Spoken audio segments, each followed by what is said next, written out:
Selamat datang kembali di pembahasan mendalam kita. Langsung aja ya, kita kupas sumber yang udah Anda bagikan. Ini kutipan dari Roma pasal 2 ayat 1-16.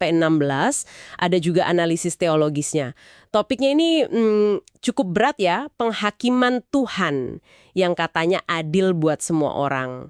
Oke, mari kita gali nih. Apa sih pesan utamanya soal penghakiman, terus kemurahan hati, dan pertobatan dari materi ini? Kita mulai dari ayat 1 deh. Ini agak nusuk gitu ya rasanya. Kalau Anda menghakimi orang lain, teks ini bilang, wah Anda lagi nunjuk diri sendiri juga. Kok bisa gitu? Karena ya kemungkinan besar Anda ngelakuin hal yang sama. Ini kan langsung nyinggung soal kemunafikan ya.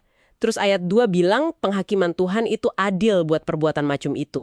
Iya, tepat sekali. Dan analisis di sumber Anda itu eh, menekankan banget, nggak ada manusia yang bebas dari salah. Jadi mikir kalau Anda bisa lolos dari penghakiman Tuhan cuma dengan, sibuk nyalain orang lain, wah menurut ayat 3 itu keliru banget. Ilusi aja itu. Oke. Nah, abis ngomongin kemunafikan, teksnya geser nih ke sesuatu yang mungkin lebih bikin kaget lagi ya. Sikap kita ke kemurahan Tuhan. Ayat 4 itu kayak nganya, Anda ini nganggep remeh kekayaan kebaikan, kesabaran, sama kelapangan hati Tuhan ya? Ternyata, semua itu ada tujuannya loh. Menurut teks ini ya, tujuannya buat nuntun Anda supaya bertobat. Betul, dan kalau kesempatan ini diabaikan, nah ini konsekuensinya serius. Ayat 5 bilang, hati yang keras, yang nggak mau tobat itu. Sama aja kayak lagi nabung murka buat nanti, hari penghakiman. Analisis teologisnya menggarisbawahi ini sebagai inti masalahnya. Bukan dosa-dosanya aja, tapi ketidakmauannya itu loh, nggak mau berbalik arah. Ini nyambung ke konsep teologi soal kondisi dasar manusia ya, yang cenderung nolak Tuhan kalau nggak ada intervensi ilahi. Oke, jadi kalau gitu apa dong dasar penghakiman Tuhan? Ayat 6 ini jelas banget. Tuhan bakal bales setiap orang sesuai perbuatannya. Nggak ada kecuali. Ayat 7 janjiin hidup kekal buat yang tekun berbuat baik, cari kemuliaan yang sejati. Tapi sebaliknya, ayat 8 ngomongin murka. Buat siapa? Buat yang egois, yang nolak kebenaran. Dan ini berlaku buat semua ya. Ditegaskan lagi di ayat 9-11, Tuhan nggak mihak, nggak mandang bulu. Latar belakang nggak ngaruh. Iya betul. Terus yang menarik juga, gimana hukum Taurat dibahas di sini. Ayat 12 bilang, mereka yang hidup tanpa hukum Taurat, ya diadili tanpa itu. Yang punya hukum Taurat, diadili pakai itu. Tapi, nah ini kuncinya, bukan sekedar tahu atau punya hukumnya. Ayat 13 negasin, yang dianggap benar itu pelakunya, yang ngelakuin hukum itu. Malah, buat yang nggak punya Taurat tertulis pun, ayat 14-15 bilang, inti hukum itu bisa aja tertulis di hati nurani mereka. Jadi kesimpulan analisisnya gini, Tuhan itu nilainya berdasarkan kebenaran sama tindakan nyata.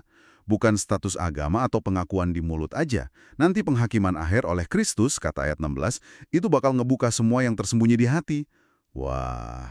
Oke, ini analisisnya dalam ya soal teks kuno ini. Tapi, gimana sumber ini nyambunginnya ke Anda nih, pendengar kita hari ini? Apa relevansi praktisnya gitu? Nah, analisis sumber Anda itu ngasih semacam peta jalan gitu ya, untuk transformasi rohani. Ada 4 langkah. Dan ini katanya berurutan. Pertama, mengalami yang disebut kelahiran baru. Ini bukan sekedar, memperbaiki diri dikit-dikit. Tapi awal yang benar-benar baru secara rohani. Perubahan mendasar dari dalam oleh Tuhan. Kedua, bangun hubungan yang intim sama Tuhan. Ketiga, nemuin panggilan buat melayani. Keempat, baru memberitakan Injil. Proses ini katanya satu arah. Nggak bisa dibolak-balik atau dilompati. Menarik. Lalu gimana ini menjawab tantangan zaman sekarang? Kan beda konteksnya. Justru relevan banget. Analisis itu ngingetin kita, perbuatan baik atau standar moral kita aja, kalau nggak ada fondasi kelahiran baru tadi, tetap nggak cukup. Nggak cukup buat lolos dari penghakiman akhir. Kebaikan dan kesabaran Tuhan yang mungkin Anda rasain sekarang, yang dalam teologi sering disebut anugerah umum ya, kayak matahari, hujan itu kan buat semua orang. Nah itu bukan berarti Tuhan setuju sama kelakuan kita loh. Itu justru peluang berharga banget buat bertobat. Jadi sarannya ya, coba introspeksi yang jujur. Jangan sia-siain kesempatan ini. Terus hiduplah berdasarkan Injil, bukan sekedar, ya, formalitas agama aja. Oke, jadi kalau dirangkum nih ya, dari Roma 2 ayat 1-16 ini kita lihat beberapa hal penting. Penghakiman Tuhan itu nyata, adil buat semua. Terus kemurahannya itu undangan untuk bertobat. Yang dinilai itu perbuatan sama isi hati, bukan status doang. Dan ada jalur transformasi, dimulai dari kelahiran baru. Begitu ya kira-kira? Ya, persis seperti itu. Nah, sebagai penutup, kami mau tinggalkan Anda dengan satu pertanyaan reflektif. Ini diambil langsung dari bagian aplikasi di sumber Bible Anda. Pertanyaan buat direnungkan sendiri-sendiri ya. Pertanyaannya, apakah Anda sudah mengalami kelahiran baru itu?